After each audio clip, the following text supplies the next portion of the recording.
જય સ્વામિનારાયણ. તારીખ 16/9/2025 ભાદરવા વદ દશમ મંગળવાર.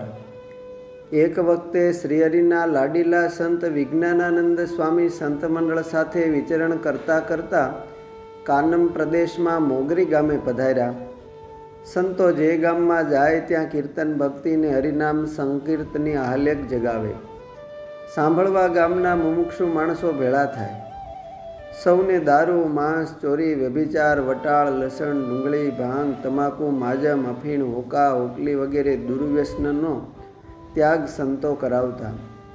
સવારમાં ઉઠીને સ્નાન કરવું, ભગવાનની પૂજા કરવી, દૂધ, પાણી, તેલ ગાળીને વાપરવા વગેરે ઉપદેશની વાતો કરે. મુમુક્ષુઓને પ્રગટ ભગવાનના મહિમાની વાતો કરે, જેથી ઘણા માણસો ભગવાન સ્વામિનારાયણનો આશ્રય કરીને સત્સંગી થતા. કેટલાક દ્વેષીઓએ સંતોનો તિરસ્કાર કર્યો અને સંતોનું અપમાન કર્યું. દ્વેષીઓએ ધૂળના ખોબા ભરીને સંતો ઉપર નાખ્યા અને કહ્યું કે ગામ બહાર નીકળી જાઓ, નહીં તો તમારી ખેર નથી. તુરત જ સંતો પોતાના પૂજાને પત્તર તુમડા લઈને ગામમાંથી ચાલતા થઈ ગયા અને બાજુના ગામમાં ગયા. અપમાન કરનાર વ્યક્તિની સામે કંઈ પણ બોલ્યા નહીં અને જે અપમાન કર્યું તે હસ્તે મોઢે સહન કર્યું અને તેનું ભલું થાય એમ મનોમન શ્રીહરિને પ્રાર્થના કરતા રહ્યા.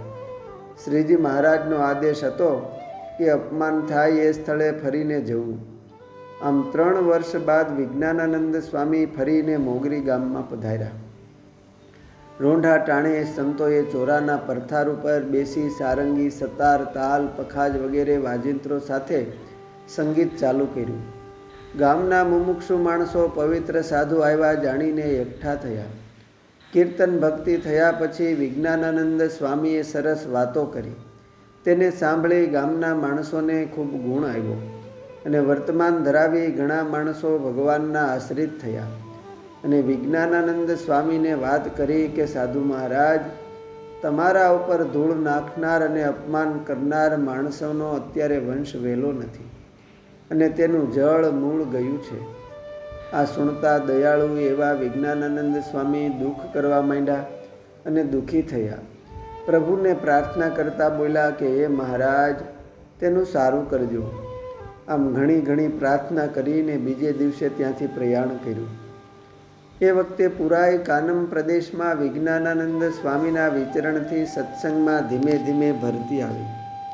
કાનમ પ્રદેશમાં એક પાટીદાર સત્સંગીને ઘણી મોટી ખેતી હતી ને વ્યવહારે ઘણા સુખી હતા.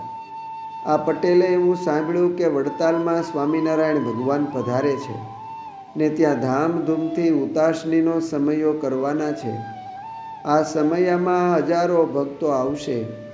મહારાજ દર્શનને, કથા વાર્તા તથા રંગ રમાડીને ભક્તોને ખૂબ સુખ આપશે. પટેલને દર્શનની તથા સમયામાં તીવ્ર જવાની ઈચ્છા જાગી, પણ પોતાના ખેતરમાં 30 વીઘાનો કપાસ ઊભો હતો. કપાસ વીણવાનો તૈયાર થયેલ હતો, પણ ભગવાનમાં જેનું મન ખેંચાણું એવા પાટીદાર ઊભો પાક મિલી પ્રભુના દર્શન કરવા માટે વડતાલના માર્ગે રવાના થઈ ગયા.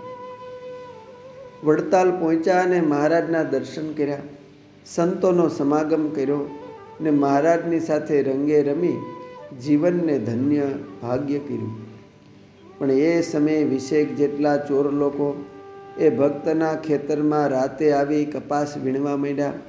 મોટા મોટા ચોફાળ લાવેલા ને તે ચોફાળમાં કપાસ વીણીને 20 જણાએ એક ગાહડો બાંધ્યો અને માથે લઈને પોતાના ઘર તરફ જવાની તૈયારી કરે છે. તે વખતે શ્રીજી મહારાજ 20 ઘોડેસવારને સાથે લઈને માર કરતા, હાકલા પડકારા કરતા આ ચોર લોકો પાસે આવ્યા, જેથી ચોર લોકો ભયભીત થયા અને ગાહડીઓ તે પટેલના જ ખેતરમાં નાખી દઈને ભાગ્યા. મહારાજે તે બધાને એક કોરડો લગાવ્યો. પછી પાછા વળીને આ સત્સંગી પટેલને ઘેર પધાર્યા અને પટલાણીને આ બધી વાત કરી અને સવારમાં કપાસના ગાહડાઓ લઈ લેવાનું કહ્યું. આમ કહી પ્રભુ અંતર્ધ્યાન થઈ ગયા. પોતાના ભક્તના વ્યવહારની, શરીરની અને આત્માની રક્ષા શ્રીહરિ સ્વયં નિરંતર કરે છે. પાટીદાર ભગત જ્યારે પરત આવ્યા ત્યારે એમણે આ જોયું તો ભગવાનને વિશે એમની નિષ્ઠા દ્રઢ થઈ અને ભગવાનના ભક્ત વત્સલપણાને વંદી રહ્યા. અસ્તુ. જય સ્વામિનારાયણ. સત્સંગ સાગરના મોતીમાંથી